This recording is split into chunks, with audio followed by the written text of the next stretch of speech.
Hey everybody, Omar here, the Knife Shark Guy, and I am back with another knife review for you today. As you guys know, I have been getting into customs. My custom collection is growing very, very quickly. I now have 6 customs, and one is on the way. I actually bought one from SouthAfricanKnives.com, and I really got the bug and just couldn't stop. As you know, the hobby is no stranger to depleting your funds if you are a knife person like myself. So today we're going to go ahead and continue on with the customs theme. And the knife we're going to be taking a look at today, guys, is huge. This is a big freaking knife. And the knife I'm talking about is the custom-made Andre Van Heerden M38 flipper with black G10. This guy is freaking huge. Now, this custom knife is not like some of the other ones that I have, or maybe you may have seen. This is about as basic as custom gets. I've said it before on my channel.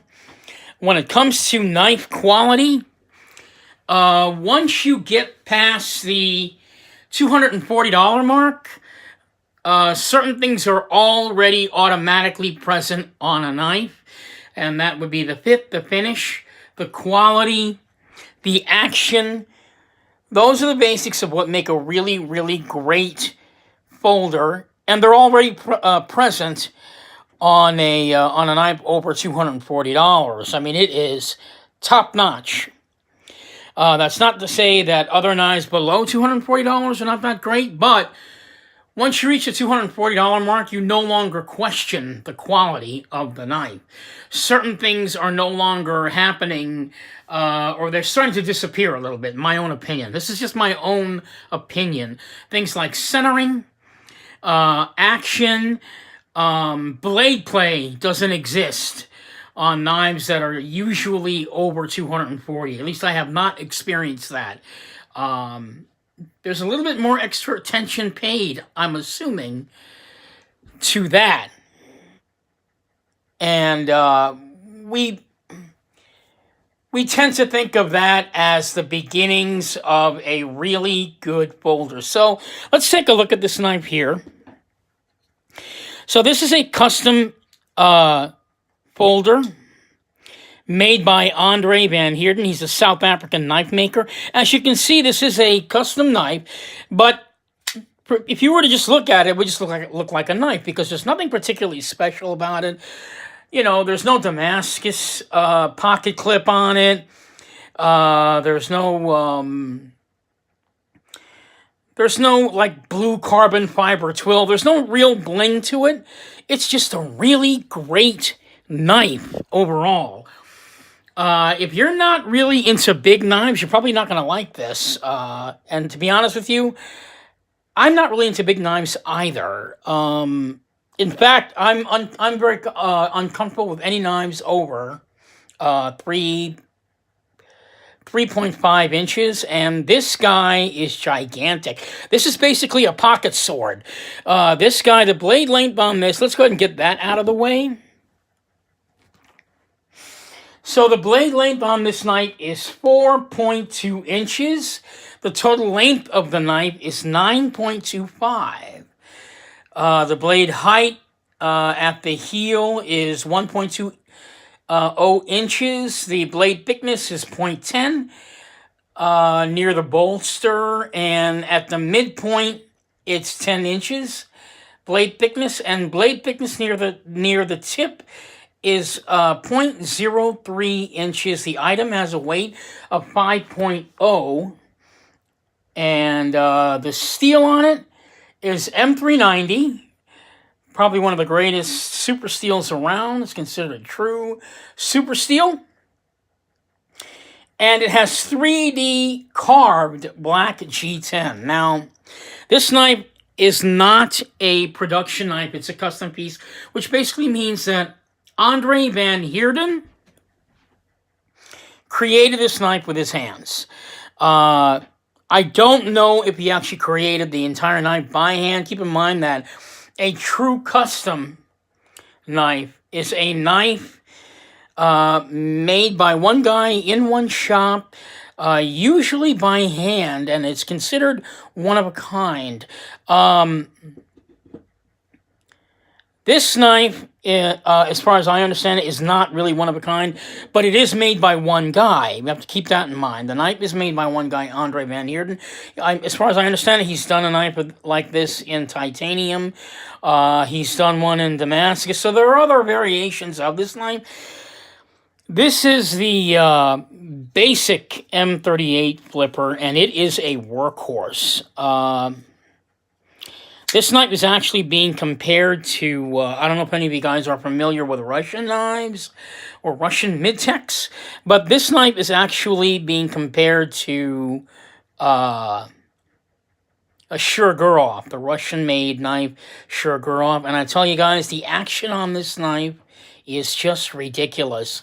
I mean, this guy is drop-down action smooth. This guy is, I mean, ridiculous. Absolutely ridiculous. And what's interesting is the knife is actually light because of the G10. This knife does not weigh very much. In fact, if you have this knife in your pocket, you're probably going to forget that it's even in your pocket. It's a very, very light knife, only 5.2 ounces. I mean, really great, which begs to differ. Usually heavier knives, the blade will drop shut. Check that out. Check that out. This knife is very light, and the blade drops shut. One of the nice things about a custom knife is those blue titanium liners. A lot of the knives are being made with blue titanium liners. Anodized color. You will never see an anodized knife in red because the color spectrum does not allow it. So that's kind of an interesting thing. It's got a titanium pocket clip, all black G10, as I said. It is a flipper knife. And once again, it's made by Andre van Heerden.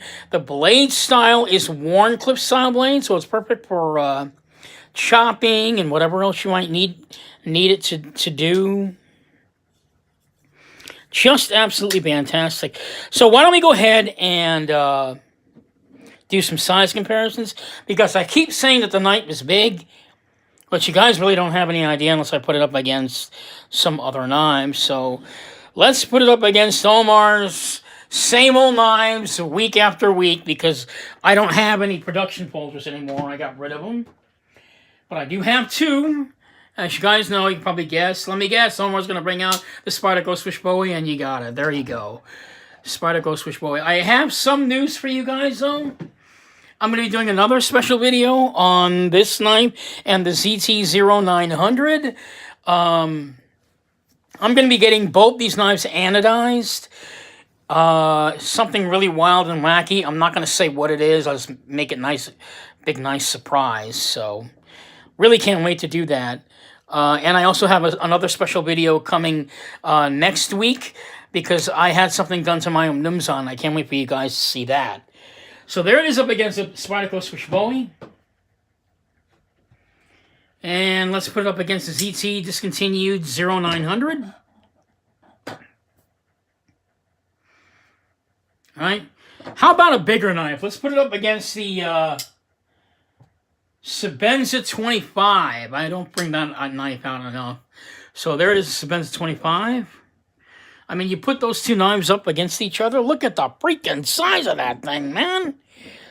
It's big. Big freaking pocket sword, right?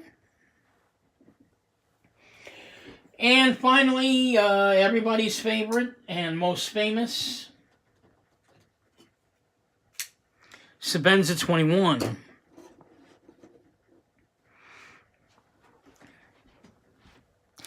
So as you can see, even up against the 3.6-inch Sebenza 25, you know, the knife is really big. I mean, it is just gigantic in there. Something you have to get used to if you're going to be carrying a knife is you have to eventually, when you get into customs or when you change your level of collecting, and you see something you like, you're just going to have to give up the idea that, yeah, I only carry 3.5-inch blade. Every once in a while, you're going to have to experience something different. And I've been carrying my Andre Van Heerden now for probably about 4 days.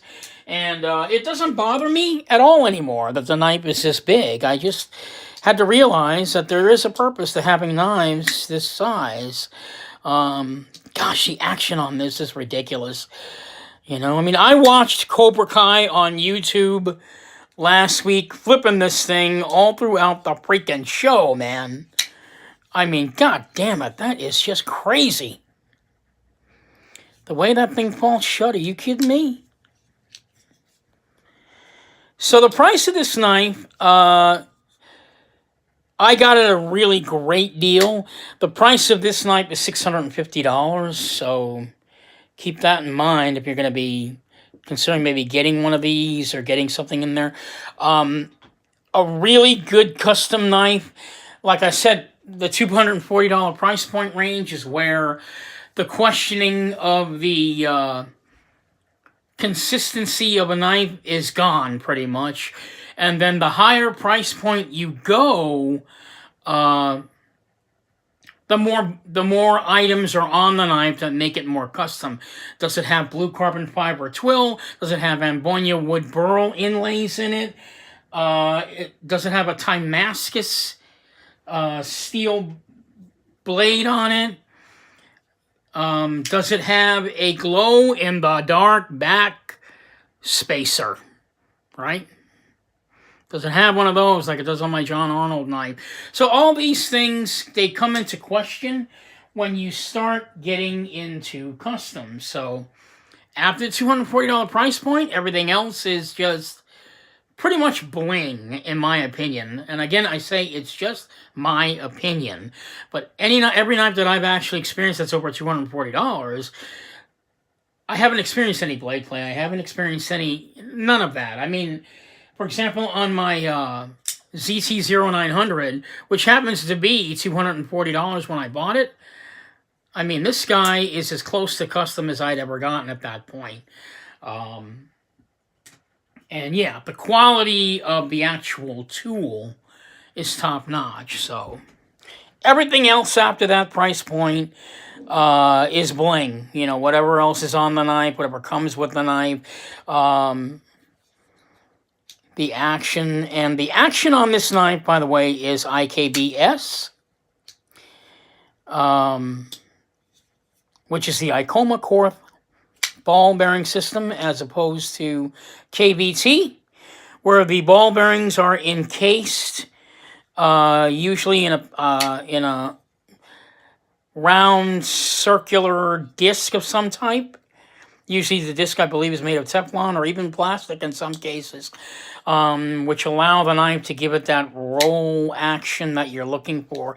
In IKBS, the ball bearings are not encased. They're like inside the knife, inside the pivot. There's a little trench in there where they put lubricant and as many ball bearings as they can fit in there. One of the advantages of IKBS is that one of the ball bearings could be missing, and it'll still operate. It won't be as smooth as if it had all the ball bearings in it, but you know, you'd still have that action to some degree. The superior ball bearing system is IKBS, in my opinion, and if you want to get even better, ceramic ball bearings as opposed to tool ball bearings. With tool ball bearings, they operate on friction, which means they produce heat, and you'd need to lubricate it with oil. If you had ceramic bearings, they don't need to be lubricated at all. They can pretty much run dry, and you get that super smooth action. I believe I did show you what that was like last week when I did my Andre Thorburn piece, which is this blue. I mean, see how quickly that fell? And that's, I mean, bingo. So that's a ceramic bearing knife right there. So, and that's actually used to add a little touch of elegance to the knife, I think. Keep in mind, regular tool steel ball bearings are just as smooth, but it can also rely on the weight of the blade, the weight of the handle. All those come into factors as to whether or not a knife is going to drop down shut, but still, the feel of it is what you're going for. So there you have it, the Andre Van Heerden M38 flipper with black G10 IKBS ball bearing system with blue titanium liners and the titanium pocket clip, which I'm surprised that he didn't actually have that anodized in blue. That was kind of surprising. Didn't think he was not going to do that. So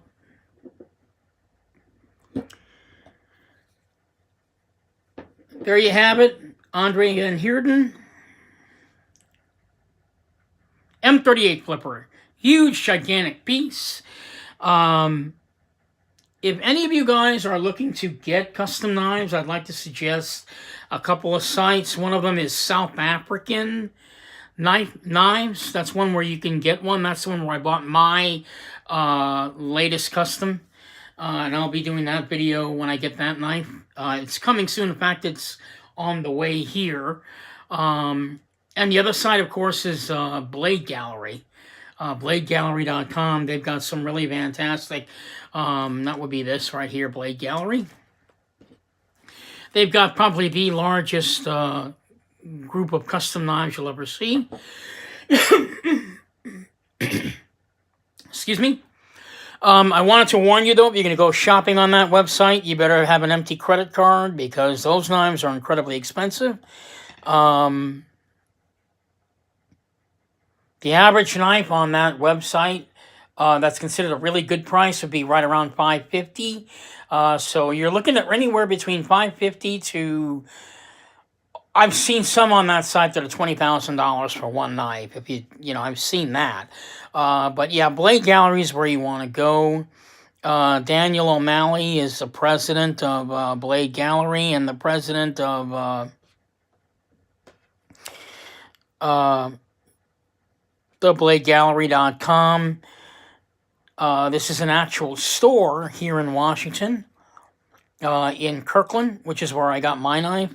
This one, by the way, I want to say I got this one on eBay with this certificate of authenticity. I also forgot to mention, the knife doesn't just come with this knife, it also comes with, it comes with this pouch by Andre Van Heerden, and this is the real certificate of authenticity, which is right on the back over here on the knife. You can see that. Every custom knife that you get should have one of these. I'll give you a little closer look at that.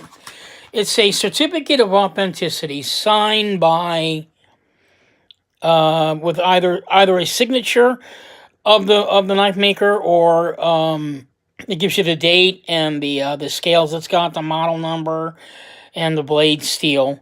That's really what every knife needs to come with in order to be legitimate.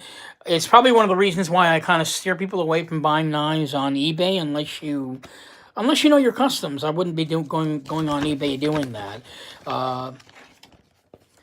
Because you won't ever really know whether your knife is actually custom or not. So get another shot of that knife and see how freaking big he is. Jesus. Big but light. I think that's one of the reasons why I love this piece. It's so big, and yet it's as light as a feather. I have never experienced anything quite like it. And this is really why customs are fun. I mean, you're never going to have the same feeling in your hand twice. I mean, it's just not, unless it's the same knife in a different variation. But even that's going to be different, right? So if you're looking to get a Shiroguro, this is actually cheaper, by the way. $650 is a lot cheaper than, I guess, $850 or $850 or $950 for a Shiroguro. Because I'm telling you guys, this is, I don't own a Shiroguro, but I have held one, and this is just as smooth of an action. Really is just as smooth of an action. So there you have it. The Andre Van Heerden M38 flipper. Omar the Knife Shark Guy, signing off. Hoping you'll find this piece of sharp art in your collection. Have a good night, guys. This is Omar the Knife Shark Guy. Until next time on the Knife Shark Show, signing off. Have a good day.